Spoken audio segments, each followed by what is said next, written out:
When a homeless man asked Clint Eastwood for just $1, he never expected the legendary actor's life-changing response. It was a mild afternoon in Los Angeles, the kind of day where the sun felt just warm enough to keep the cool breeze at bay. Outside a quiet cafe on Melrose Avenue, a man sat at one of the outdoor tables, wearing sunglasses that partially shielded his face. He was unmistakable. Clint Eastwood, the Hollywood legend. Though years had softened the sharpness of his features, his aura was undeniable. Passers-by occasionally glanced his way, unsure if they should interrupt the icon's moment of solitude. Across the street, another man stood, unnoticed by most.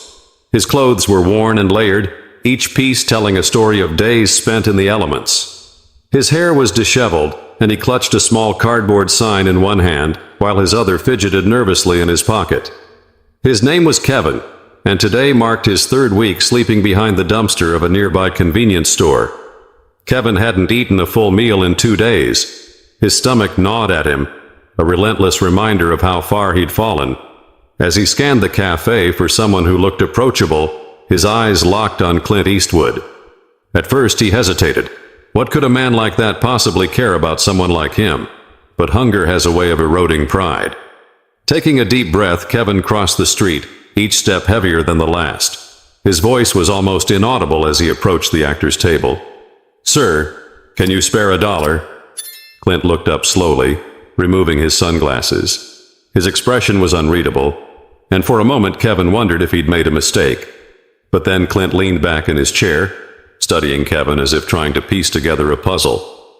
The seconds stretched on, and Kevin's anxiety grew. He was ready to apologize and walk away when Clint finally spoke. $1, huh?" he said, his tone neutral. Then, with a hint of a smile, he added, "Sit down, let's talk." But Kevin had no idea what he just set into motion. Kevin hesitated. The invitation felt surreal, almost like a scene out of one of those movies he used to watch when life was simpler. Sit down? With Clint Eastwood? He scanned Clint's face for a sign that this wasn't a cruel joke. But there was no malice there, just a calm curiosity that made him feel both exposed and oddly comforted. With a quiet, "Thank you," Kevin eased into the chair across from Clint. His hands trembled slightly as he placed the cardboard sign on the table, angling it so it wouldn't catch too much attention. He could feel the weight of Clint's gaze, but it wasn't judgmental. It was curious, like someone who wanted to know the story behind the layers of dirt and despair. Kevin wasn't used to this. Most people avoided eye contact or threw him loose change without a second thought. Nobody wanted to hear his story anymore. But sitting here, under the steady gaze of someone he never imagined meeting, the words started to spill out before he could stop them. I'm sorry if I bothered you," Kevin stammered, his voice raw. I don't like asking. I've been trying to find work, but it's hard. Harder than I thought it'd be." He glanced down at his hands, ashamed of how desperate he sounded. Clint didn't interrupt. He just listened, which was more than most had done in years. Kevin took a deep breath and continued, "The dam breaking. I was a contractor, you know. Had a crew, steady work. Then the recession hit and the jobs dried up. It didn't take long for the savings to run out. Then came the late notices, and after that..." He paused, swallowing hard. "Well, you can guess the rest." He tried to laugh, but it came out bitter and hollow. "Funny, right? I spent my whole life building other people's homes, and now I can't even keep a roof over my own head." Clint's face remained calm, but his eyes softened. Kevin could feel the shame creeping in again, and he tried to steer the conversation away from himself. "I know you probably get asked for things all the time. I don't mean to be another guy with a handout. I don't know what else to do anymore."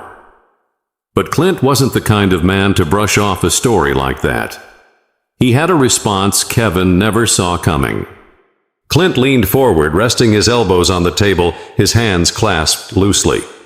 The air between them felt heavier, quieter, as if the world had slowed down just for this conversation. Kevin could feel his pulse quicken. He half expected Clint to hand him a couple of bucks and politely dismiss him as others had done before. But instead, Clint asked a question Kevin wasn't prepared for. What's your name? Kevin blinked, caught off guard by the simplicity of the question. Kevin, he muttered, his voice barely above a whisper. Clint nodded slowly, letting the name settle. Kevin, he repeated, as if testing how it felt on his tongue. Then, after a pause, he said, You know, Kevin, I've played a lot of characters in my life. Cowboys, soldiers, detectives. And one thing I've learned is that every one of them had a story. Good, bad, ugly, it didn't matter. What mattered was how they chose to carry it. So, tell me this. What's the next chapter of your story? Kevin stared at Clint, unsure if he was serious. The next chapter? He echoed, his voice tinged with disbelief. Yeah, Clint said, leaning back. You're still here, aren't you? Breathing, talking, asking for $1. That means your story isn't over yet. So, what's the next chapter? Kevin felt a lump rise in his throat. He didn't have an answer. The truth was, he hadn't thought that far ahead in a long time. Survival didn't leave much room for long-term planning. I don't know, Kevin admitted finally. I guess I just want to make it through the day. Clint's eyes narrowed, not in anger, but in thought. That's not a chapter, Kevin. That's a sentence. You need a chapter, a real one. Something you can build on. Kevin felt an odd mix of frustration and curiosity. He wanted to ask Clint what he knew about struggle, but he held his tongue. There was something about the way Clint spoke, like he wasn't just throwing out cliches but genuinely wanted Kevin to think. Clint reached into his pocket, pulling out his wallet. Kevin's heart sank. This was the part where the dollar would come out, and Clint would send him on his way. But Clint didn't pull out cash. Instead, he pulled out a business card and slid it across the table. Go here, Clint said, his tone firm but not unkind. It's a shelter run by a buddy of mine. They'll help you get cleaned up, find a job, maybe even a place to stay. But it's up to you to take the first step. Kevin stared at the card, his hands trembling. Why are you doing this? He asked, his voice cracking. Clint's expression softened, just a fraction. Because someone did it for me once, and I wouldn't be sitting here if they hadn't. But Kevin wasn't sure if he could believe in second chances, not after everything he'd been through. Kevin's fingers hovered over the business card as if it were made of glass, fragile and full of promise he wasn't sure he deserved. The name and address printed on it felt like a lifeline, but the weight of his doubts pulled at him. Could he really trust this? Could he trust Clint? I don't know, man, Kevin said after a long silence, shaking his head. I've tried places like that before. They don't really help people like me. Clint's gaze didn't waver. People like you? What does that even mean? Kevin swallowed hard, avoiding eye contact. You wouldn't get it. Guys like me, we're just forgotten. Clint leaned forward again, his voice quiet but firm.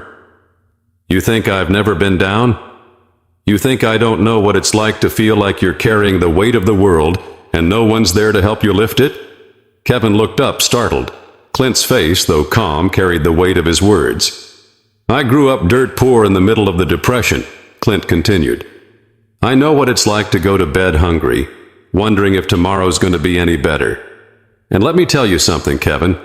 It's not about how hard you fall. It's about whether you're willing to get back up, even when the odds are stacked against you. The words hit Kevin harder than he expected. He opened his mouth to argue, but found he had nothing to say. Clint leaned back, his tone softening. Look, I'm not going to sit here and pretend I have all the answers. But what I do know is this. Life isn't fair, and it never will be. The only thing you can do is decide whether you're going to let that break you or build you. Kevin felt tears prick the corners of his eyes, but he quickly blinked them away. It's not that simple, he said, his voice cracking. No, it's not, Clint agreed. But simple doesn't mean easy. It's hard as hell. But if you don't try, you'll never know what could have been. Kevin stared at the card again, his mind racing. He thought about the nights he'd spent on cold concrete, the meals he'd scavenged from dumpsters, the faces that turned away from him every day. And now, here was this man, a stranger, a legend, telling him he was worth more than all of that. For the first time in years, Kevin felt a spark of something he couldn't quite name. Hope? Maybe. Or maybe it was just the realization that he had nothing left to lose. "I'll think about it," Kevin said finally, his voice barely above a whisper. Clint nodded, as if that was enough. "Good. That's all I'm asking." But Kevin wasn't the only one affected by this encounter. Clint had his own reasons for stepping in, reasons that would soon come to light. Kevin clutched the business card tightly as he stood to leave, unsure of what to say or how to feel. Clint's words echoed in his mind, stirring up memories he'd buried long ago, of better days, of dreams that once felt achievable. As he took a few hesitant steps away, he turned back. "Thanks for listening," he said awkwardly, his voice barely carrying over the hum of the street. Clint gave a small nod, his expression unreadable. "Take care of yourself, Kevin," he said simply, before slipping his sunglasses back on and returning to his coffee. But Kevin didn't see Clint's hand falter slightly as he picked up the cup. He didn't notice the way Clint's jaw tightened for a brief moment, as if holding back a flood of emotion. Sitting alone again, Clint let out a slow breath, staring at the empty chair where Kevin had been just moments before. It wasn't the first time he'd been reminded of his past, but it hit harder this time. He'd been younger than Kevin when he'd first learned how quickly life could knock you down. Growing up during the Great Depression, Clint had watched his parents struggle to keep food on the table. There were nights when all they had was a can of beans to share between them.